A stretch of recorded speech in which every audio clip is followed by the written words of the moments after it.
ओंलंग जग भूतत्वल्लाह वल्लंग शीनंग दरतरंग माया पीरमा मायंग एकम ब्रह्मा द्वितीय नास्ति नास्ति किंचन तस्य प्रतिमास्ति। हमारे धर्म में तो नियोग का सेटअप है और तुम्हारे मज़हब में तो ये है वो है। भाई ठीक है, वो तुम्हारा मज़हब है, वो हमारा मज़हब है।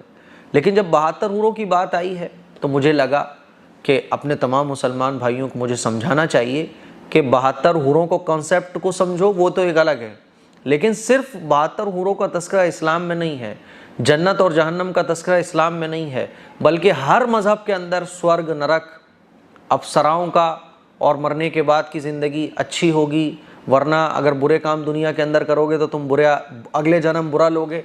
ये हर धर्म के अंदर मिलता है अलग अलग डेफिनेशन के साथ।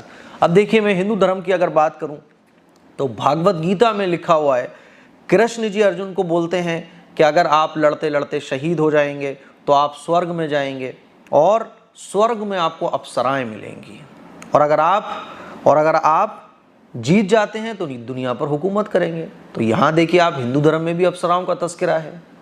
अब 72 हूरें मूवी जो बन रही है ना, इसका क्या मकसद है? आतंकवाद का कोई धर्म नहीं होता, आतंकवाद का कोई दीन नहीं होता, लेकिन इस्लाम से जोड़ के उसको खास तौर पर दिखाया जाता है। 72 हूरें, इसको मुसलमानों के खिलाफ बदनाम करने की एक मूवी है ये। जैसे केरला स्टोरी आई, द कश्मीर फाइल आई, इसी तरह से अब 72 हूरें आ रही हैं कि 72 हूरें देखो, मुसलमानों के लिए 72 हूरें हैं, और देखो मुसलमान कितने नीच होते हैं, फुला होते हैं। ये सब मकसद है इस मूवी का। देखिए, शिव पुराना में लिखा हुआ है कि अप्सराएं होती हैं। अगर आप शिव पुराना पढ़ेंगे मेरे हिंदू भाई, तो उनको मिलेगा कि अप्सराएं होती हैं। जो स्वर्ग में जाता है उसको अप्सराएं मिलती हैं। महाभारत में लिखा हुआ है कि जो शहीद हो जाता है तो उसको स्वर्ग मिलेगी, और स्वर्ग में उसके लिए 1000 अप्सराएं उसका इंतज़ार कर रही हैं। अब बताइए आप, लेकिन इस तरह की मूवी अगर कोई बना दे कि 1000 अप्सराएं, तो देखो कितना बवाल मचेगा।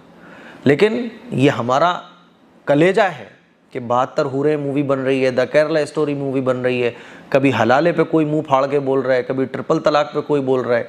लेकिन हम इस इंडिया को अपनी एक फैमिली समझते हैं।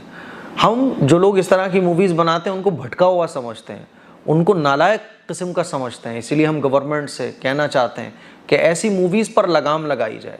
हमारा जो मुल्क है ना, ये बड़ा खूबसूरत मुल्क है, इसमें मोहब्बत को आम किया जाए, इसमें हमारे मुल्क की तरक्की के लिए सोचा जाए। क्या ये मूवीज़, इस तरह की मूवीज़ तरक्की का रास्ता बनेंगी इंडिया के लिए? आदमी इसी में लगा रहेगा। अब आगे देखो आप, देवी भगवत गीता में लिखा हुआ है, स्कंदा पुराना में भी लिखा हुआ है, ब्रह्म पुराना में भी लिखा हुआ है, श्रीमद् भगवतम में भी लिखा हुआ है कि अप्सराएं होती हैं। और इस्लाम में तो सिर्फ 72 हूरों का तस्करा है। ये जितनी भी किताबों के नाम मैंने आपको लिए हैं, इसको जब आप पढ़ोगे तो हज़ारों अप्सराओं का जिक्र मिलता है कि ऐसा आदमी स्वर्ग में जाता है, स्वर्ग में 1000 अप्सराएं उसका इंतज़ार कर रही हैं, जो फूलों से ज़्यादा नरम हैं, जो बड़ी खूबसूरत हैं, और जो दुनिया की औरतों से बहुत खूबसूरत हैं। ये सब जिक्र मिलता है आपको, लेकिन टारगेट किया जाएगा मुसलमानों को। अब देखो हालात